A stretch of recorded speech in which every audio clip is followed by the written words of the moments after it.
Your inner being knows you, knows everything about you, and adores you. And your inner being knows everything that you've been living, and everything that you've asked for, and everything that therefore you have subsequently become vibrationally. Your inner being knows the fullest state of evolution that is you. Esther came out of meditation one day and went with the impulse to figure out her music system in her California house. It's been there a lot of years. Esther never really understood it. So she sat down and started pushing some buttons, and it started doing some things she didn't know it would do.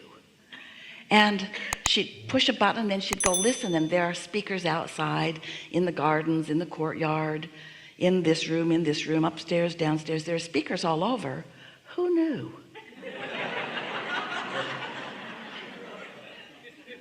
Her inner being knew. So now she finds this menu of music. So she's listening to this and listening to this and listening to this and listening to this and turning it up and listening to this and listening to this, and she found rap. She liked it. She's practicing her rap moves.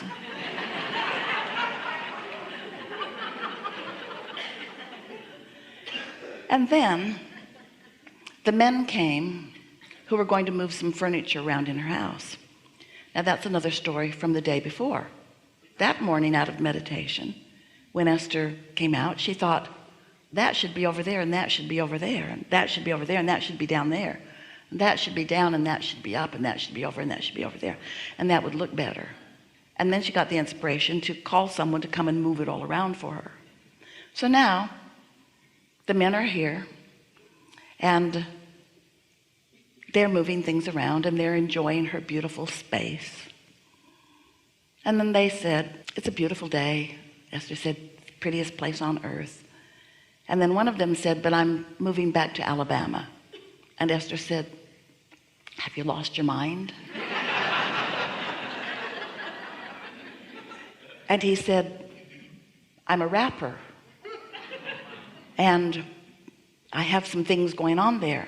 And Esther said, I'll be right back. She went in and pushed her buttons, pushed the buttons in all the gardens, all around everywhere. And this rap music comes on. And he said, what do you do?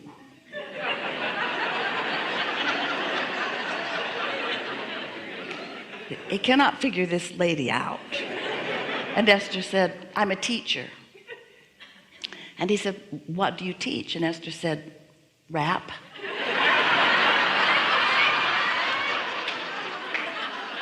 Well, it sort of is. It's streaming. And it could be rhyming if it mattered. Don't you think that's a wonderful thing?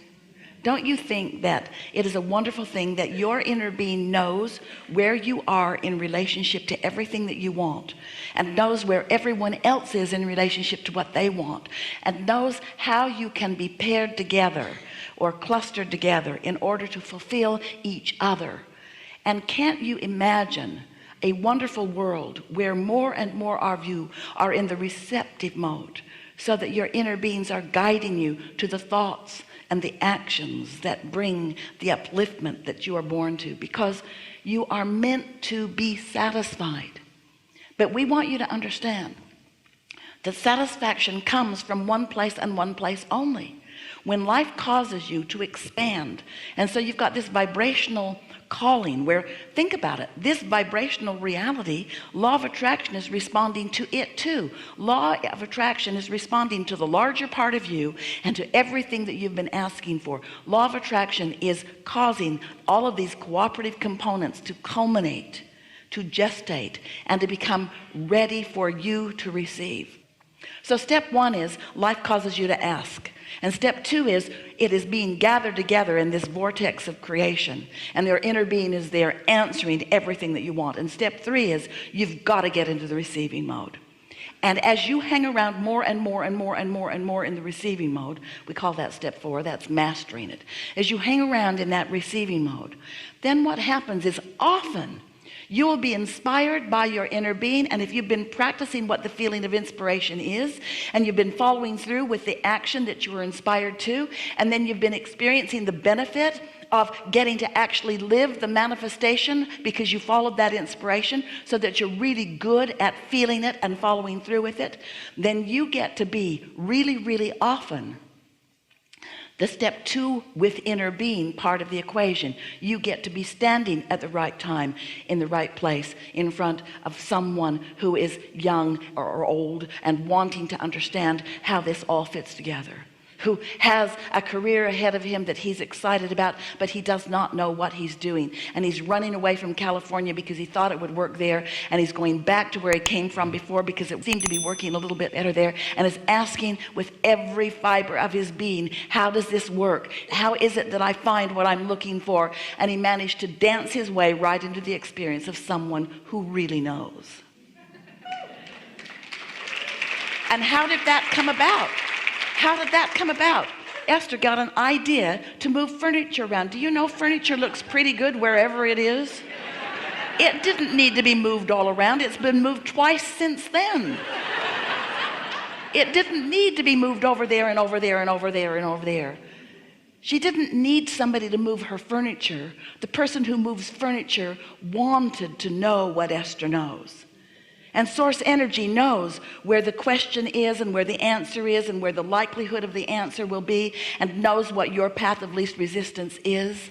Source energy knows all of that, knows all of those components. How interesting it was that Esther was even inspired to find rap. Really?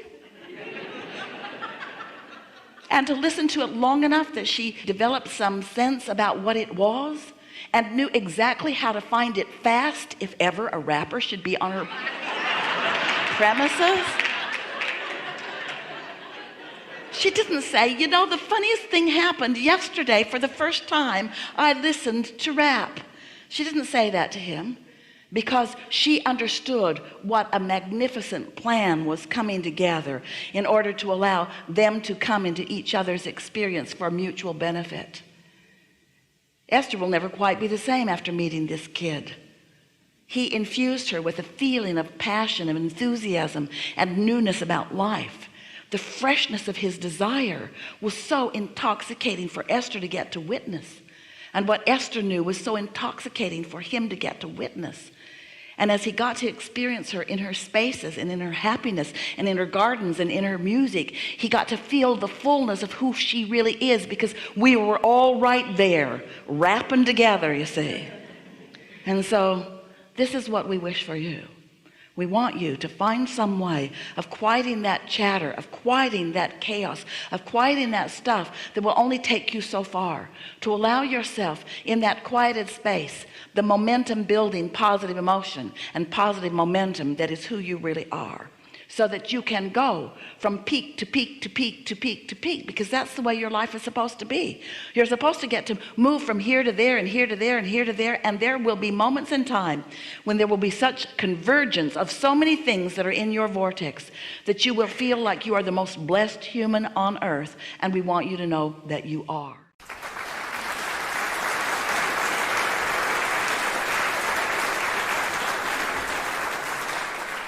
Kathy, a woman I just married 3 weeks ago, who seems to be unconsciously competent in always focusing on what she does want and not recognizing there may be obstacles. I've known her for years, and she wanted to get married in a fairy tale way, and I wanted to just elope. And having the financial means, I tried to lure her to Tahiti, no. Hawaii to elope, no. We'll go to Paris, very romantic, no.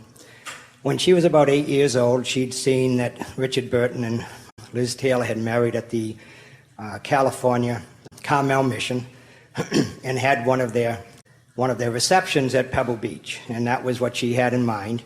And so I surrendered to her because I wanted it to be the greatest moment of her life.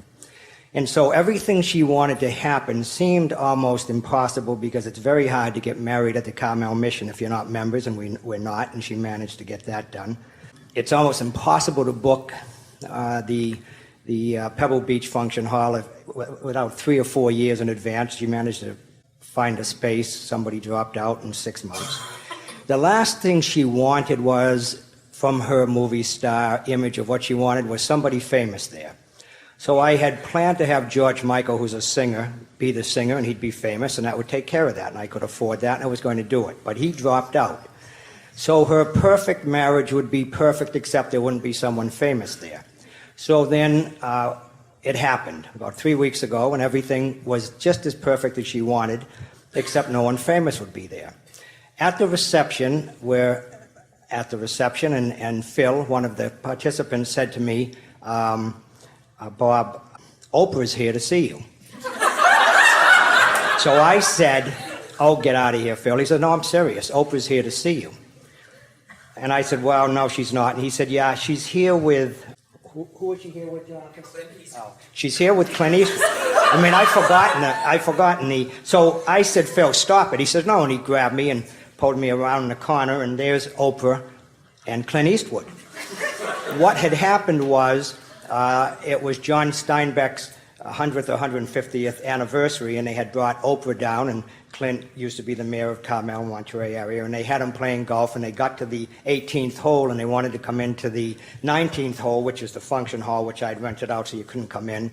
And when they asked to come in, of course, someone said, I'm sorry, there's a wedding, and Oprah said, oh my God, in her open spirit, could we come in and congratulate them? So I share that story because I absolutely am, totally convinced that the law of attraction does work.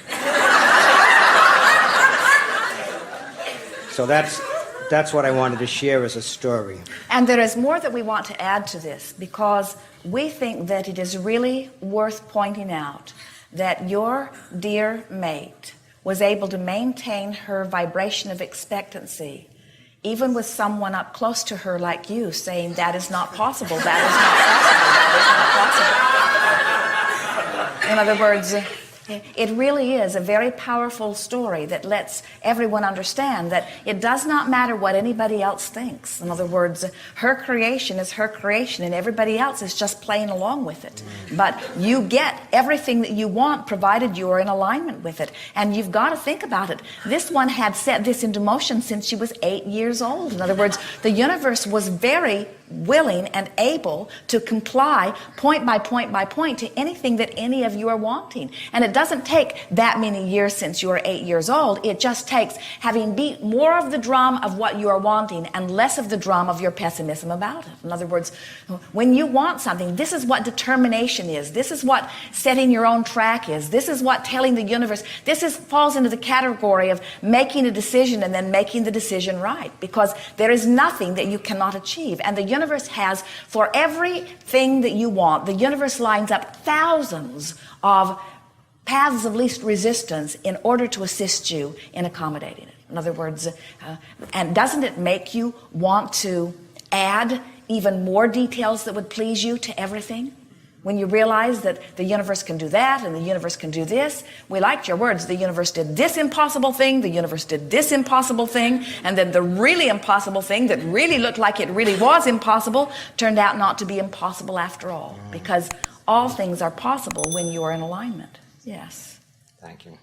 We think it is particularly interesting that Oprah was the one that showed up, because she hears our tapes and she understands the law of attraction. Wow. Thank you for that.